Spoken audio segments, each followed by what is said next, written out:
IE members. At the same time, I thank our IE coordinator of our department, Mr. Muthuram sir, and our faculty team.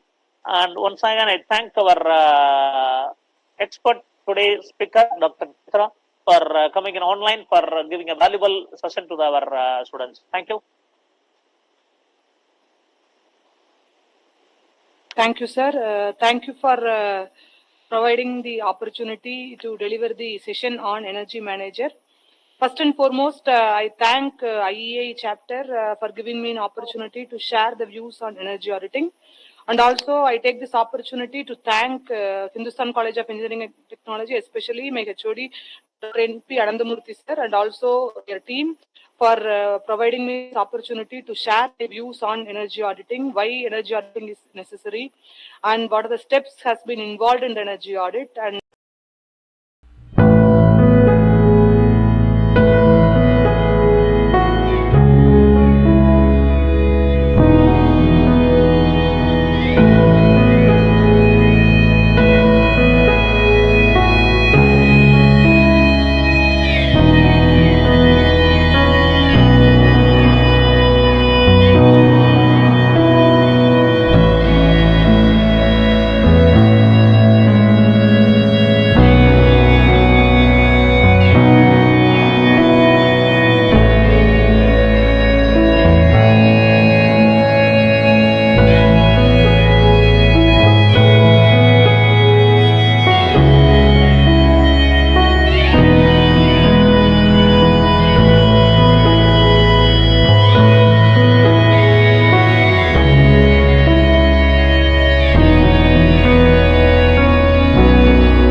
so this is used for heating as well as for the cooling.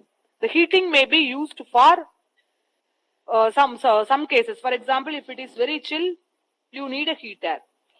If it is very hot, you need cold air. So that's the purpose of HVAC.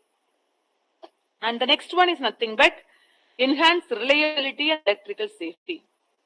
So here we are talking about the operation wise, wherever you usage of energy.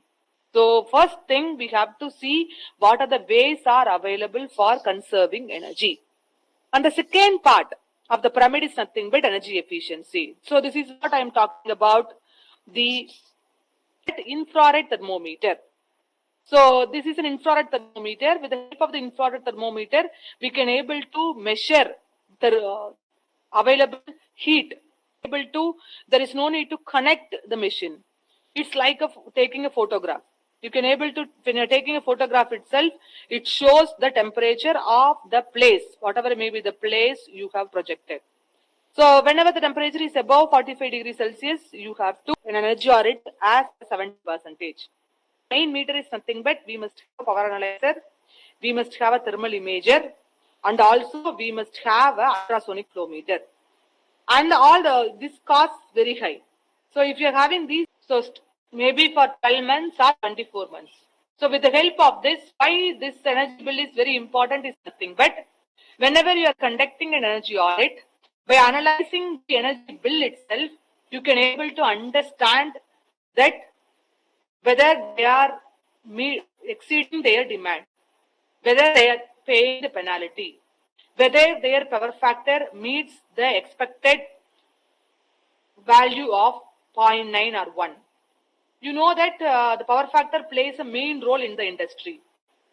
So when we are talking about the power factor, we are talking efficiency. The industry, what will happen? You have the reduced energy bill, increased competitiveness, and increased productivity, improved quality because of that increased profit. As a nation, energy imports can be reduced and poverty means that you will have a reduced value of GHG emission. Because of that, you may have the sustainable environment. Okay. So with the help of energy audit, you can able to have a 5 to 10%. For example, you just consider the solar panel. In whatever may be the industry, as I mentioned earlier, in all the industries nowadays, everywhere you are having the solar system. Have been using the motors. Here I have given the motors. Making of motors here I have given, and 20 HP motor in the textile industry. Just consider. So input voltage, what is the current? 7.5 ampere. 425 voltage. If you are giving the 425 voltage, what is happening? And also I have told you that the temperature is very important. Okay, so because of that, the rated output of the motor is getting decreased. See here, at 30 degrees Celsius, the rated output was 107. 40, it is getting reduced. Okay, so you should not have kilowatt motor. Top one is nothing but standard efficiency, 89%. Lower left is nothing but 95%. Lower right is nothing but efficiency, 92.8%. Taking about 37.3 kilowatt. 50 HP motor with HPASR, how much it is taking? 36.2 kilowatt only. So there is a change in the value of 3% decrease.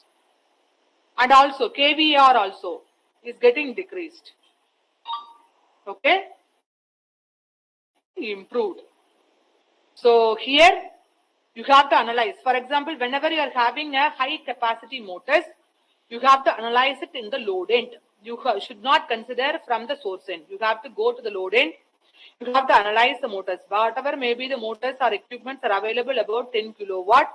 Whenever you are doing the energy audit, you have to inspect it equipment wise. You should not consider it as a whole thing. You have to do the energy audit in the equipment wise.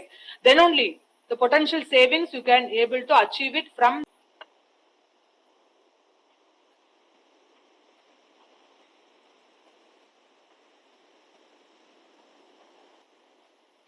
Any other questions?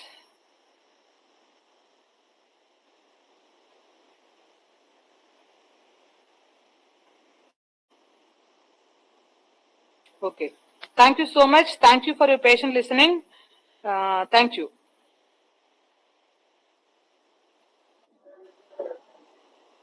Ma'am, thank you very much for your valuable time. Thank you, sir.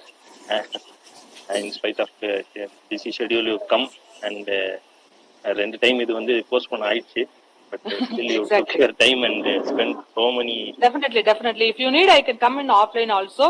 Yes, just tell me. Definitely, we will have a online demonstration of the tools also. That is also possible, sir. Oh, okay. Sure. Thank you. Hindustan College of Engineering and Technology, Coimbatore. On behalf of IIA Coimbatore Local Center, I express my sincere thanks to the guest speaker of today's meeting, Dr. L. Chitra, Associate Professor, Department of Electronics Engineering, Dr. Mahalingam College of Engineering and Technology, and the Certified Energy Auditor, Bureau of Energy Efficiency, for having readily accepted our invitation to be the resource person of this program. Thank you, madam. Thank you, sir. Thank you, sir. It was a wonderful lecture. Thank you, sir. It will be of very much useful for all the participants. Thank you, sir. I sincerely thank Dr. J. Jaya, Principal, Hindustan College of Engineering and Technology, for the dedicated support and continuous interaction with our IIA Coimbatore Local Center in conducting various technical activities. I also thank Dr. M. Senthil Kumar, Chairman, Institution of Engineers India Coimbatore Local Center for his continuous guidance and mentorship to our center programs and for delivering the welcome and presidential address. I sincerely thank Dr. N.P.